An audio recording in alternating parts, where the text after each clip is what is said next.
Assalamualaikum warahmatullahi wabarakatuh. Ketemu kembali rekan-rekan dengan saya Eko Muryanto di channel Dadi Dimar. Kali ini episode yang berikutnya, Dadi Dimar melawan COVID.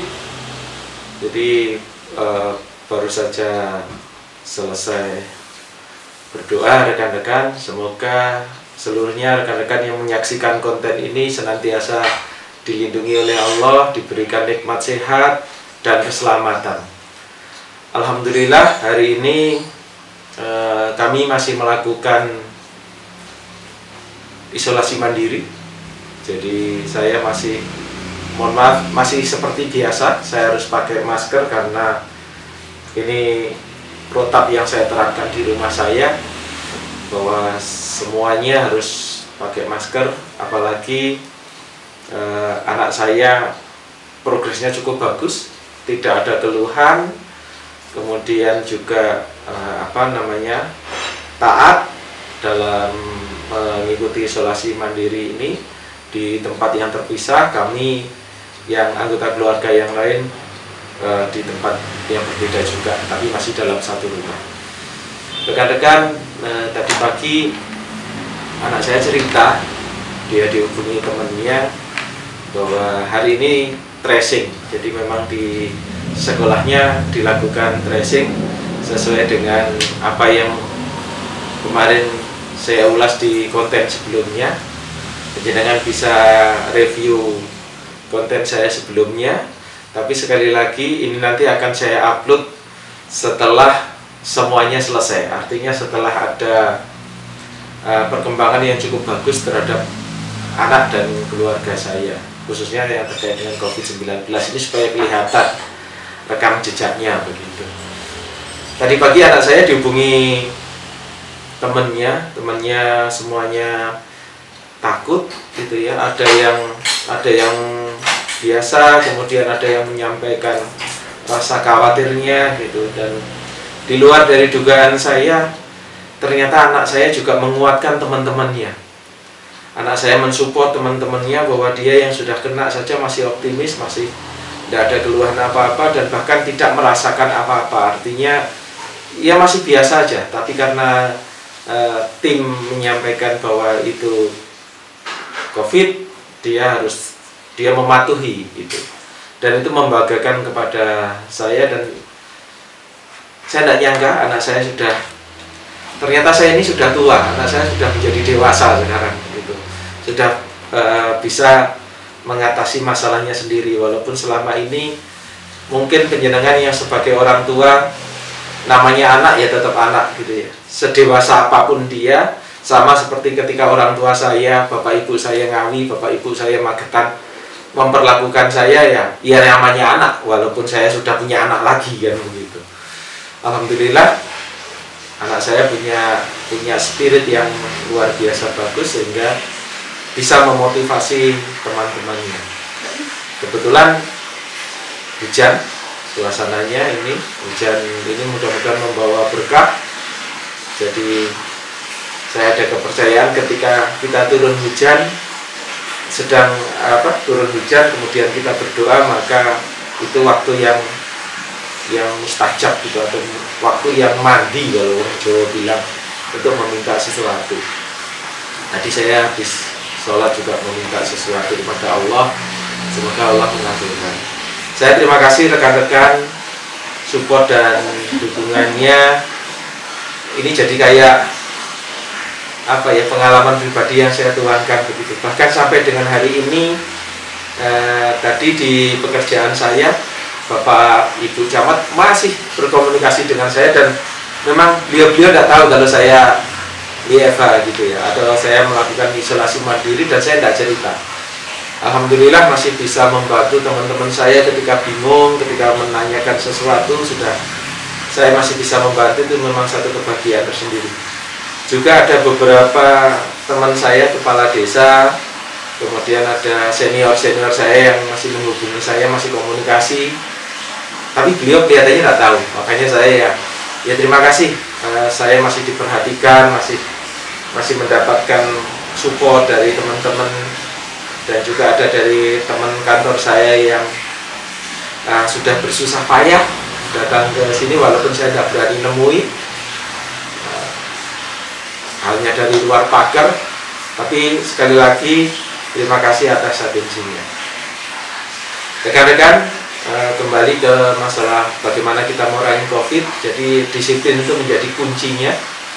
Itu yang diterapkan oleh keluarga kami, bagaimana kita harus bersikap, berperilaku, memegang teguh disiplin. Karena sebetulnya isolasi mandiri ini ketika OTG, ketika tanpa ada biduan gitu, ini adalah salah satu cara untuk memutus mata rantai COVID-19. Jadi disiplin ini menjadi penting. Kita harus mau mengisolasi diri, menjaga agar kita tidak mencelakai orang lain yang tanpa kita sadari, begitu. Karena ini rekan-rekan, saya sangat mengapresiasi teman-teman saya yang ada di medis, ya, yang bergerak di garda terdepan dalam artian mereka yang bertugas di medis. Saya tahu dengan mata kepala saya sendiri ketika begitu sulitnya masyarakat diatur gitu.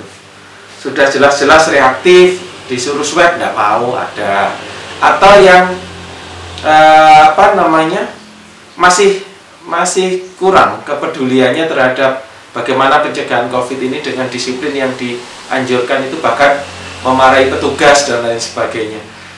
Jadi saya berharap teman-teman yang menyaksikan konten Dadi Dimar ini, ketika ada hal semacam itu, marilah kita saling menghargai, saling menghormati.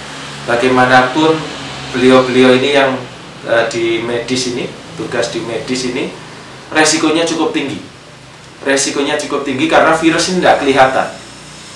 Beliau-beliau ini harus melayani kita, harus memberikan support kepada kita dan melakukan tracing, kemudian pemeriksaan. Ini menjadi sesuatu yang luar biasa dan berisiko tinggi.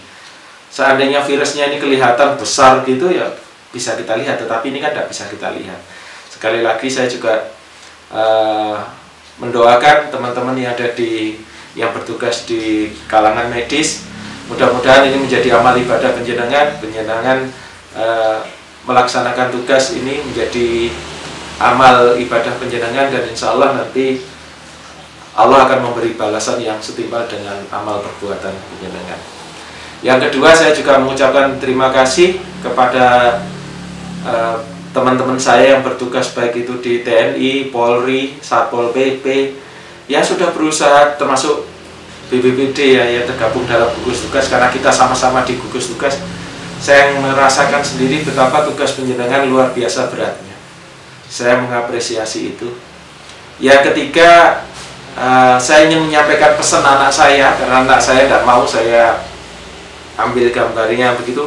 Nggak usah Pak, risiko terlalu nanti daripada kita kontak anak saya. Saya kalau komunikasi dengan anak saya itu pakai video call, walaupun satu rumah. Jadi keluarga kami ketika mau komunikasi itu pakai video call, kemudian makanan taruh di mana, baju taruh di mana, saya semprot desinfektan seperti itu. Saya ingin menyampaikan kepada pesan anak saya untuk teman-temannya yang terkena, karena ada satu orang yang reaktif, temannya anak saya. Saya katakan bahwa anak saya ingin menyampaikan bahwa support itu penting. Jadi semangatlah penjenengan ketika keluarga terkena. Jadi support dari keluarga itu menjadi penting. Kepada kita yang menjadi orang tua, ketika ada anak kita kena atau saudara kita kena, tolong jangan disalahkan. Bukan maunya untuk kena COVID, bukan maunya, karena dia tidak tahu juga. Jadi jangan saling menyalahkan, tapi justru supportnya yang luar biasa. Jadi saya harapkan siapapun yang terkena, apakah itu anak, orang tua, atau keluarga, harapannya adalah bagaimana keluarga ini merangkul seluruhnya. Justru jangan disalahkan, kasihan. Jadi sudah kena masih disalahkan lagi, karena tidak ada orang yang mau kena sakit. Kemudian juga jangan menyalahkan guru. Karena begini rekan-rekan, penjenengan bisa lihat di medsos dan lain sebagainya bahwa anak-anak kita ini sudah jenuh belajar di rumah dengan daring, dengan macam-macam itu. Akhirnya dia pengen sekali menikmati sekolah. ketika proses belajar mengajar tatap muka ini terjadi, ada satu resikonya adalah terpapar COVID, karena kita tidak pernah tahu apakah itu berasal dari temannya, dirinya, atau gurunya. Termasuk para guru. Guru ini juga punya resiko yang tinggi, karena keluh kesahnya masyarakat kalau sudah tidak masuk begini, yang disalahkan guru. Ini karena gurunya ngasih PR, ngasih tugas, dan lain sebagainya. Ketika masuk, kemudian terjadi proses penularan karena virus ini nggak kelihatan, yang disalahkan guru dan pihak sekolah. Ini kan menjadi sesuatu yang nggak fair. Jadi mari sama-sama kita hadapi COVID-19 ini. Saya mengapresiasi kepada rekan-rekan yang bertugas di dunia pendidikan, jasa panjenengan luar biasa. Pantas memang ketika panjenengan dan teman-teman saya yang di Nakes maupun TNI Polri yang bertugas untuk mengamankan COVID ini sebagai pahlawan tanpa tanda jasa. Saya mengucapkan banyak terima kasih. Panjenengan sudah berkorban luar biasa untuk mendidik anak-anak kami, memberikan ilmu panjenengan kepada anak-anak kami. Dan anak saya menyampaikan ke saya, Pak, nanti tolong sampaikan ke Bapak Ibu guru dan kepala sekolah, terima kasih, mohon maaf kita sudah merepotkan, katanya begitu, sambil dengan mata yang berkaca-kaca, walaupun saya lihat itu di video call. Artinya keberadaan panjenengan memang sangat dibutuhkan oleh anak-anak kami. Kemudian yang berikutnya, para pahlawan tanda jasa, saya harapkan panjenengan bersabar menghadapi segala sesuatu ini. Bantu kami untuk kuat, bantu kami juga untuk bisa mensupport anak-anak kami supaya pembelajaran ini entah lewat daring atau tatap muka, tapi kita sama-sama perkecil resikonya. Itu untuk pesan dari anak saya yang ingin disampaikan. Jadi anak saya ingin menyampaikan terima kasih kepada Bapak Kepala Sekolah, kepada Bapak Ibu Guru yang itu membuat hati saya selaku orang tua tuh kalau wong Jawa bilang keronto-ronto begitu. Ada guru dari anak saya yang telepon kepada anak saya mensupport bahwa ini pasti akan berakhir, pasti kuat.